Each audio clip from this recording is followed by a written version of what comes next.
नमस्ते। 27 जुलाई 2026 से लेकर 11 दिसंबर 2026 तक शनिदेव वक्री होने जा रहे हैं मीन राशि में। अब ये कोई ऐसी घटना नहीं है जो पहली बार घटित हो रही है। हर वर्ष शनिदेव इसी समय अंतराल में 1 या 2 महीने आगे पीछे पकड़ लीजिए, लेकिन वक्री होते ही होते हैं। पिछले वर्ष भी शनिदेव वक्री थे मीन राशि में, लेकिन प्रिडिक्शंस बदल जाते हैं क्योंकि अन्य ग्रहों का प्रभाव पड़ता है, उनकी परिस्थितियां देखनी पड़ती हैं, यानी सारा कुछ कॉम्बिनेशन में देखा जाता है। पिछले वर्ष जब शनिदेव वक्री हुए थे मीन राशि में, तब गुरु मिथुन राशि में गोचर कर रहे थे, लेकिन अब गुरु अपनी उच्च की राशि कर्क में गोचर कर रहे हैं और फिलहाल वो अस्त हैं। गुरु की 9वीं दृष्टि शनि पर बनी हुई है और सबसे बड़ी बात यह है कि इस वर्ष शनिदेव की तीसरी दृष्टि मंगल पर बनी हुई है। मंगल और शनि का जब भी कॉम्बिनेशन बनता है, चाहे वो युति हो, प्रतियुति हो या फिर दृष्टि के द्वारा हो, वो हमेशा ही विस्फोटक साबित होता है। और जब भी कोई ग्रह वक्री होता है तो क्योंकि वो पृथ्वी से और ज्यादा नजदीक हो जाता है तो उसका प्रभाव गहरा पड़ता है। मंगल पर शनि की दृष्टि 3 अगस्त 2026 तक बनी रहेगी। उसके बाद मंगल वृषभ राशि से निकल करके मिथुन राशि में चले जाएंगे, लेकिन तब तक बहुत ज्यादा संभल कर रहना चाहिए। घातक हमले हो सकते हैं, एक्सीडेंट्स की तादाद बढ़ सकती है, मजदूर वर्ग को बहुत ज्यादा परेशानियां हो सकती हैं। वो जहां पर भी काम कर रहे हैं उन्हें संभल कर रहना चाहिए। इंफ्रास्ट्रक्चर में तकलीफें हो सकती हैं, कंस्ट्रक्शन साइट्स पर भी प्रॉब्लम्स आ सकती हैं। भारत को भी संभल कर रहना होगा क्योंकि वृषभ राशि भारत की लग्न राशि है, जहां पर मंगल का गोचर चल रहा है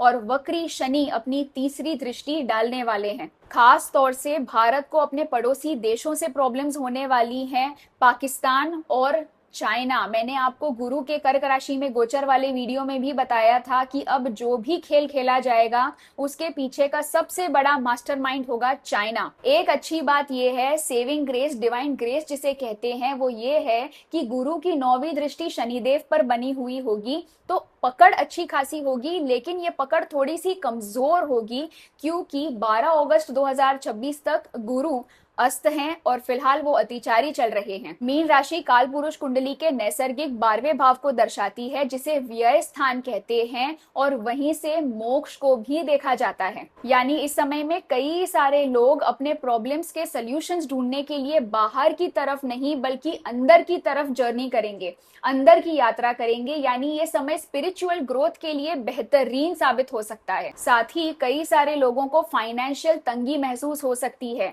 अब लोग खर्चों से ज्यादा सेविंग्स पर ध्यान देना शुरू करेंगे। अब लोगों को समझ में आएगा कि कहां पर खर्चा आवश्यक है और कहां पर अनावश्यक है।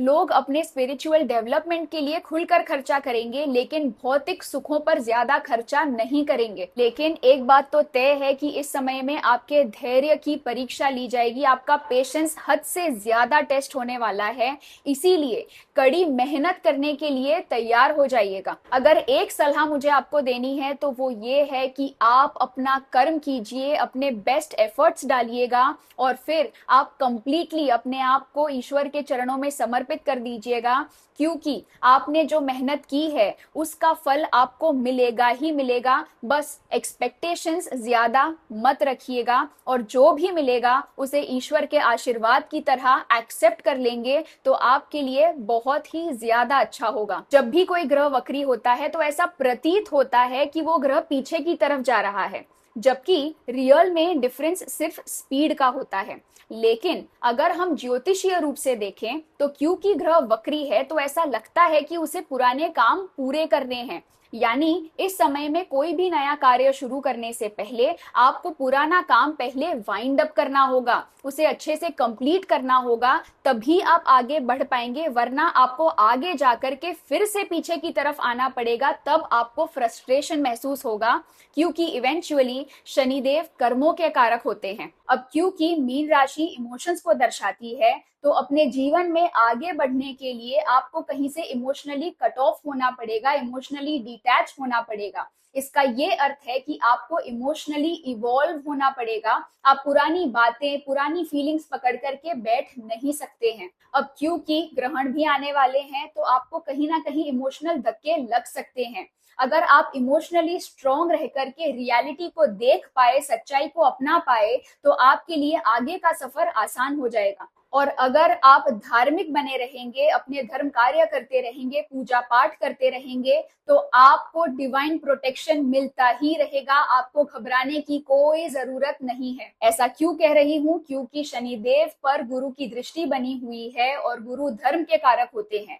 इसके अलावा अगर आपके पास कोई लाइव गुरु है तो आपको केवल उनकी शरण में चले जाना है। उनके पास जाने से ही, उनके केवल विचार से ही आपका जीवन सरल हो जाएगा, आपकी सभी समस्याओं का समाधान हो जाएगा। अब क्योंकि शनिदेव मीन राशि में वक्री हो रहे हैं, मीन राशि जल तत्व की राशि होती है, गुरु जिसकी दृष्टि बनी हुई है शनि पर वो भी कर्क राशि में है जो कि जल तत्व की राशि है। तो इस समय में जल तत्व के कारण उपद्रव होगा होगा होगा। भारत और पाकिस्तान के बीच भी जो इंडस वाटर्स को लेकर के समस्याएं छिड़ी थी वो भी फिर से उजागर हो सकती हैं। धार्मिक स्थलों पर बारिश के चलते, लैंडस्लाइड्स के चलते, बाढ़ के चलते समस्याएं हो सकती हैं। देश और दुनिया में भी साउथ ईस्ट डायरेक्शन में वियतनाम, थाईलैंड वगैरह जैसी जगहों पर स्टॉर्म्स के चलते, साइक्लोन्स के चलते, सुनामी के चलते समस्याएं हो सकती हैं। यदि कोई रूल्स, रेगुलेशंस या लॉज पहले पास हुए थे तो उन्हें फिर से रिविजिट किया जाएगा और फिर से रीइंट्रोड्यूस किया जाएगा।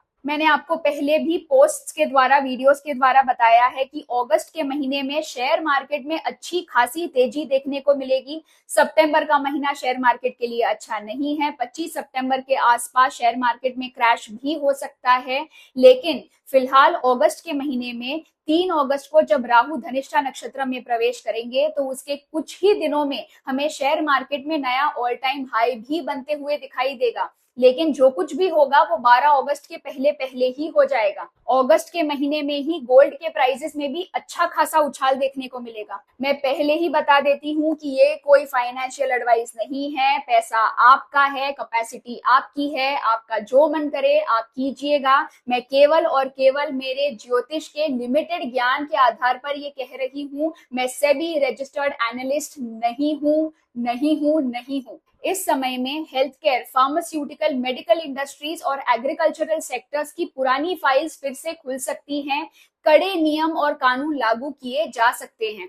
इसके अलावा हम टेलीकम्युनिकेशंस के सेक्टर में भी परिवर्तन देखेंगे। बड़ी कंपनीज के मर्जर्स भी हो सकते हैं। इस गोचर का सबसे क्रूशियल, सबसे क्रिटिकल महीना होगा नवंबर का। इस समय में जितना हो सके उतना गरीब जरूरतमंद लोगों को दान दीजिएगा। अगर आप किसी विकलांग का, किसी अंडर प्रिविलेज्ड का, किसी मजदूर का मेडिकल का खर्चा उठा सकते हैं गुप्त रूप से तो बहुत ही ज्यादा अच्छा होगा। दवाइयों का दान दे सकते हैं। और सबसे महत्वपूर्ण बात यह है कि अपने गुरु की जितनी हो सके उतनी सेवा कीजिएगा। अगर आपके पास गुरु नहीं है तो मंदिर में जाकर के सेवा दीजिएगा। अगर आप कहीं पर लंगर हो रहा है, भंडारा हो रहा है, वहां पर आप फाइनेंशियली कंट्रीब्यूट कर सकते हैं या फिर आप फिजिकली सहायता कर सकते हैं तो वो करने की कोशिश कीजिएगा। अब इसमें सब कुछ करने की जरूरत नहीं है। अपनी यथाशक्ति अनुसार जो भी कर रहे हैं बस श्रद्धा से कीजिएगा, पूरे विश्वास के साथ कीजिएगा, बिना किसी अपेक्षा के साथ कीजिएगा,